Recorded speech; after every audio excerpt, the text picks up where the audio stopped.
Hello दोस्तों, मैं Rizwan Saifi and उम्मीद करता हूँ आप सब लोग ठीक होंगे।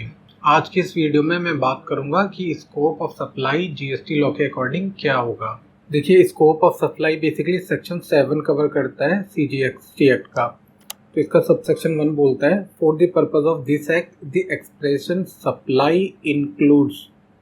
ठीक है, यहाँ पे बेसिकली जस्ट ये बोला गया है कि सप्लाई इंक्लूड्स करती है, जो भी नीचे लिखा होगा वो, बट ये लिमिटेड नहीं है, मीन्स इनके अलावा भी सप्लाई हो सकती है। इसमें पॉइंट नंबर ए कवर कर रहा है, all forms of supply of goods और सर्विसेज और बोथ सच एज मीन्स यहाँ पे कुछ एग्जांपल भी दिए गए हैं। या तो आप उसको सेल कर बोल सकते हो, ट्रांजैक्शन को ट्रांसफ़र बोल सकते हो, बार्टर हो गया, एक्सचेंज हो गया, लाइसेंस, रेंटल, लीज और डिस्पोजल, किसी भी नाम से आप बोलो, बट वो सप्लाई की कैटेगरी में फॉल करेगी। ठीक है, वो सप्लाई के स्कोप में आएगी। मेड और agreed to be made, made हो चुका है और एग्रीड टू बी मेड, ये आपका कमिटमेंट है फ्यूचर को लेकर।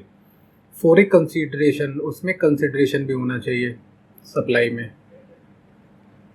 ठीक है, by A person in the course or furtherance of business, और वो ट्रांजैक्शन बेसिकली बिजनेस से रिलेटेड ही होना चाहिए। तो इट मीन्स ये हो गया कि कोई भी फॉर्म्स ऑफ सप्लाई हो गई और उसमें गुड्स भी आ रहा है, सर्विसेज भी आ रहे हैं, या दोनों आ रहे हैं। ठीक है, चाहे आप उसको किसी भी नाम से बोलिए, या आप सेल बोलिए, ट्रांसफ़र बोलिए, बार्टर बोलिए, एक्सचेंज बोलिए, लाइसेंस बोलिए, रेंटल, लीज, या आप डिस्पोजल बोलिए, कुछ भी बोलिए, या तो वो चीज़ हो चुकी है, इवन होने वाली है तब भी। एंड इसमें एक कंडीशन लगा दिया है कि वो कंसिडरेशन के लिए होना चाहिए, मतलब उसके बदले कुछ आपको मिले इन रिटर्न। ठीक है, by a person in the course or furtherance of business, but वो चीज़ अपना बिजनेस से कनेक्टेड होनी चाहिए, तो उसको हम सप्लाई मान लेंगे, वो स्कोप ऑफ सप्लाई में कवर होगी। एंड इसमें पॉइंट डबल ए बोलता है, द एक्टिविटीज और transactions by a person other than an individual, मतलब एक इंडिविजुअल से अलग, टू इट्स मेंबर्स और कंस्टिट्यूएंट्स और vice versa, for cash, deferred payment और अदर वैल्यूएबल कंसिडरेशन। देखिए, कोई भी एक्टिविटीज़ या ट्रांजैक्शन किसी भी एक पर्सन के द्वारा, बट वो इंडिविजुअल नहीं होना चाहिए। वो पर्सन क्या करता है, अपने मेंबर्स को या जो भी उसके फाउंडिंग में वो कंस्टिट्यूएंट्स हैं या वाइस वर्सा हो गया, वो कैश के बदले, डेफर्ड पेमेंट के बदले या दूसरे वैल्यूएबल कंसिडरेशन के बदले भी कुछ आपस में सप्लाई करते हैं, तो वो भी स्कोप ऑफ सप्लाई में कवर्ड हो गया। ठीक है, यहाँ पे एक एक्सप्लेनेशन दिया गया है, for the purpose of this clause it is here by clarified that not with standing anything contain in any other law. देखिए, ये इसका इम्पोर्टेंस मैंने आपको पहले बताया था एक वीडियो में, not with standing anything contained, ये बोल रहा है कि हमें नहीं पता कहाँ क्या लिखा हुआ है, कहाँ की बात कर रहा है, दूसरे लॉ में क्या लिखा हुआ है। ठीक है, किसी जजमेंट में क्या लिखा हुआ है, किसी decree, order of the court, tribunal और अथॉरिटी, तो कहाँ यहाँ पे क्या लिखा हुआ है हमें मतलब नहीं है। ठीक है, ये बोलना चाह रहा है, the person and its member और कंस्टिट्यूएंट्स शैल बी डीम्ड, मान लिए जाएंगे, to be two separate person, अलग अलग मतलब पर्सन मान लिए जाएंगे, and the supply of activities और transaction inter se shall be deemed to be take place from such person to another. वो चाहे आपस में भी बेसिकली ट्रांजैक्शन कर रहे हैं, तो वो मान लिया जाएगा वो अलग अलग पर्सन है, एंड बेसिकली वो एक दूसरे को, एक पर्सन से दूसरे पर्सन को वो सप्लाई कर रहे हैं, एंड ये स्कोप ऑफ सप्लाई में आएगा। ये पार्ट तो बेसिकली मैंने यहाँ पढ़ा दिया। एंड ये आता है बी पॉइंट। बी पॉइंट बोल रहा है, for the purpose of this act the expression supply include import of services for a consideration whether or not in the course or furtherance of business।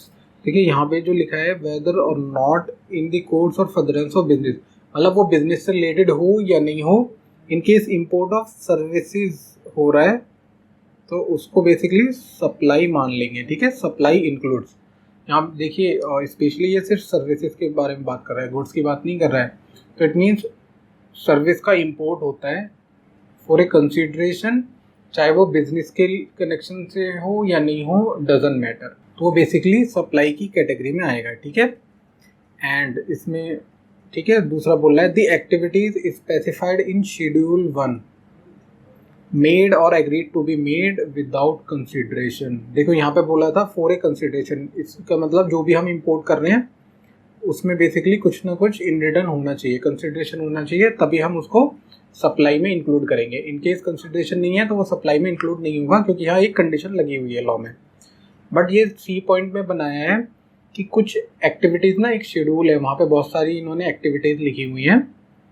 ये बोल रहे हैं कि उस शेड्यूल में जो भी एक्टिविटीज़ हमने मेंशन की हैं वो चाहे आप मेड कर दिए हैं और एग्रीड टू बी मेड है विदाउट ए कंसिडरेशन, अगर वो बिना कंसिडरेशन के भी आप सर्विसेज दे रहे हो या ले रहे हो तो वो बेसिकली सप्लाई मानी जाएगी। ठीक है, तो पहला बेसिकली था हमारा कंसिडरेशन के रिगार्डिंग, ये पूरा पॉइंट कंसिडरेशन पे डिपेंड था।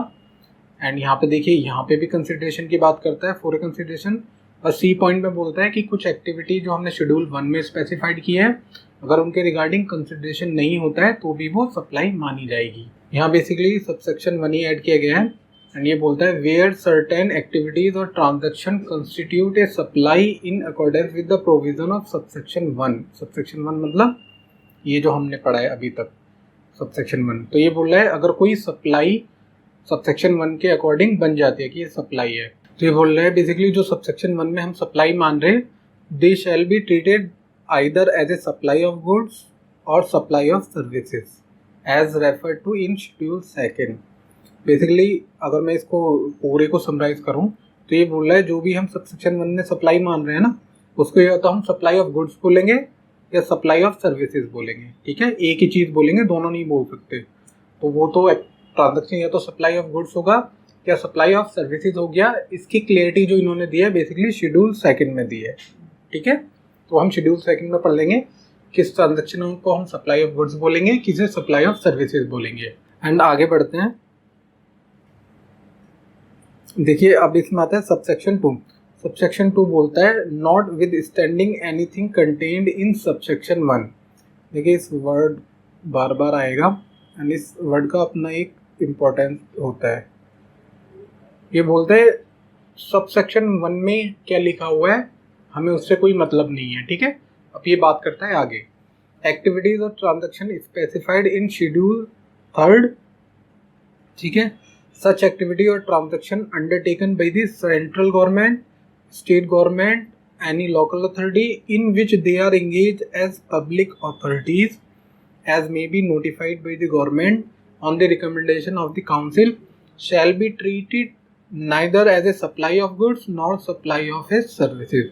अगर मैं सबसेक्शन 2 को बेसिकली समराइज करूँ तो ये बोलता है सबसेक्शन 1 मीन्स ये जो हमने पढ़ा है यहाँ से सबसेक्शन 1 में ये सब जो लिखा हुआ है ये बोल रहा है उसको बोल जाओ, हमें उससे कोई मतलब नहीं है। Not with standing anything contain in subsection 1।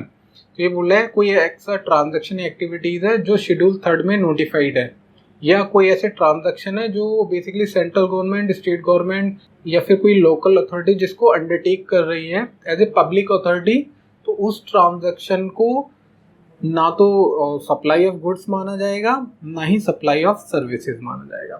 तो यहाँ बोल रहे हैं ट्रीटेड मीन्स गवर्नमेंट माननी है तो हमें भी वैसे ही मानना पड़ेगा क्योंकि लॉ में लिखा हुआ है। देन नेक्स्ट हमारा सेक्शन 7 का सबसेक्शन 3 हो गया subject to provision of subsection 1A and 2 the government may on the recommendation of the council specify by notification the transaction that to be treated as a supply of goods and not as supply of services और supply of services and not a supply of goods। Subsection 3 का basically summary ये है कि government ने बोला है कि जो सबसेक्शन 1A and 2 में लिखा हुआ है वो अपनी जगह है। ठीक है, बट स्टिल गवर्नमेंट अगर चाहे अपना जो जीएसटी काउंसिल है उसकी रिकमेंडेशन पे ऐसे लॉ बना सकती है जो ये बोलेगा कि देखो जी ये ट्रांजैक्शन हमारा गुड्स कहलाएगा, सप्लाई ऑफ गुड्स ना कि सप्लाई ऑफ सर्विसेज। या वो ये भी बोल सकती है, रूल बना सकती है गवर्नमेंट कि ये कोई एक particular transaction supply of services माना जाएगा not as a supply of goods. ठीक है, तो इट मीन गवर्नमेंट अपना राइट रिजर्व कर रही है। लेट सपोज जो सेक्शन 1A and 2 में लिखा हुआ है आज की डेट में कि कोई एक particular item supply of goods है, तो सबसेक्शन 3 गवर्नमेंट को पावर दे रहा है कि इन फ्यूचर गवर्नमेंट जो आज की डेट में सप्लाई ऑफ गुड्स हम मान रहे हैं लॉ के अकॉर्डिंग उसको गवर्नमेंट चाहे तो सप्लाई ऑफ सर्विसेज नोटिफाई कर सकती है एंड हमें उसको मानना पड़ेगा, ठीक है, क्योंकि गवर्नमेंट को पावर है। तो ये बेसिकली सेक्शन 7 था स्कोप ऑफ सप्लाई के रिगार्डिंग, एंड इसमें बेसिकली 3 सबसेक्शन थे। सबसेक्शन 1, सबसेक्शन अपना 2 हो गया एंड सबसेक्शन 3। देखिए अगर मैं सबको एक बार समराइज करूं तो सबसेक्शन बोलता था कि आपका जो भी सप्लाई है, चाहे वो गुड्स का हो, सर्विसेज का हो, चाहे वो एज ए सेल हो, ट्रांसफर हो, बार्टर हो, वो सब सप्लाई माना जाएगा। बट उसमें कंडीशन थी, वो कंसीडरेशन वाली थी, एंड बिजनेस में यूज़ होना चाहिए, ठीक है, तो उसको हम सप्लाई मानेंगे। एंड यहाँ पे बेसिकली इंपोर्ट ऑफ सर्विसेज के केस में मान लिया गया था कि वो बेसिकली सप्लाई की कैटेगरी में कवर्ड होगी, बट उसमें चाहे बिजनेस कनेक्शन हो या नहीं हो, सप्लाई मानेंगे। सी हमारा बोलता था कि जो शेड्यूल 1 में है उसमें अगर कोई कंसिडरेशन भी नहीं होगा, बिना पैसों के ट्रांजैक्शन हो रहा है, तब भी हम उसको सप्लाई मानेंगे, ठीक है। एंड हमारा सबसेक्शन 1 ही बोल रहा था कि कुछ ऐसे ट्रांजैक्शन हैं जो भी हमने सबसेक्शन 1 इससे पहले हमने पढ़े थे, उसको या तो हम as a supply of goods मानेंगे या सप्लाई ऑफ सर्विसेज मानेंगे। इसकी क्लियरिटी शेड्यूल 2 में दी हुई है। सबसेक्शन 2 बोलता था कि कहीं पे क्या लिखा हुआ है हमें कोई मतलब नहीं है, जो हमने शेड्यूल 3 में नोटिफाई कर दी अपने ट्रांजैक्शन या एक्टिविटीज़, या फिर कोई ऐसे ट्रांजैक्शन या एक्टिविटीज़ जो central government, state government, local authority undertake कर रही है, मतलब उन ट्रांजैक्शन को कर रही है एज ए पब्लिक अथॉरिटी, तो उन ट्रांजैक्शन को ना तो सप्लाई ऑफ गुड्स मानेंगे और ना ही सप्लाई ऑफ सर्विसेज मानेंगे, ठीक है, वो सप्लाई के स्कोप से ही बाहर कर देंगे। एंड देखिए सबसेक्शन 3 हमारा बात कर रहा था कि जो भी सबसेक्शन 1, 1A एंड 2 में लिखा हुआ है, चाहे वो as a supply of services हो या सप्लाई ऑफ गुड्स हो, बट गवर्नमेंट को ये पावर दे रहा है कि जो भी आज की डेट में सप्लाई ऑफ गुड्स हम मान रहे हैं, वो इन फ्यूचर गवर्नमेंट उसको सप्लाई ऑफ सर्विसेज भी कर सकती है, या आज की डेट में जो हम सप्लाई ऑफ सर्विसेज मान रहे हैं, इन फ्यूचर गवर्नमेंट उसको सप्लाई ऑफ गुड्स भी ट्रीट कर सकती है बाई लॉ, ठीक है, वो गवर्नमेंट को पावर दी गई है। In case scope of supply के रिगार्डिंग आपका कोई डाउट है तो आप हमसे कमेंट बॉक्स में पूछ सकते हैं। Thank you for watching this video.